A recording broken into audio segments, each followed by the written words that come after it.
Être puissant, c'est aussi être indépendant. Je crois pleinement démontrer la nécessité pour notre Europe d'accélérer son agenda de souveraineté. Nicolas Sarkozy l'a dit ce matin, en sortant de l'Élysée, et il a raison. La voie de la diplomatie, mais il n'y a pas d'alternative. C'est cette voie qu'il faut emprunter. Seule la diplomatie peut nous permettre de protéger la paix.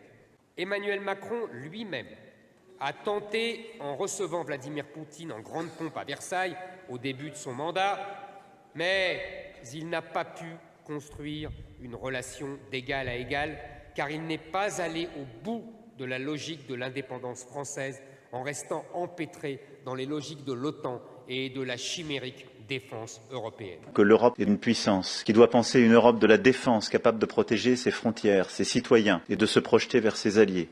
Dans cette guerre, où est l'intérêt national?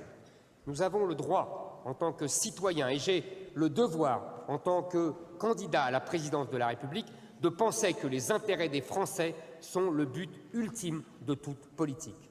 Les décisions du président français doivent être prises uniquement en fonction des intérêts de son peuple et dans le plus grand respect de l'indépendance de son pays.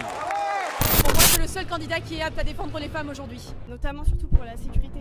De nos jours, on en parlait avec beaucoup d'autres femmes. La peur, moi j'ai vraiment depuis quelques années peur en sortant de chez moi. Je fais attention à comment je m'habille le soir. Nous sommes la France où les filles peuvent sortir librement.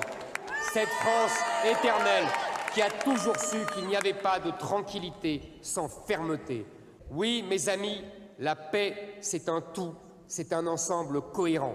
On ne peut pas promettre la paix à des kilomètres de nos frontières sans chercher la paix dans nos rues. Vive notre vieux continent, vive la France au cœur de l'histoire, vive notre indépendance, vive notre liberté, vive la paix, vive la République et surtout, vive la France!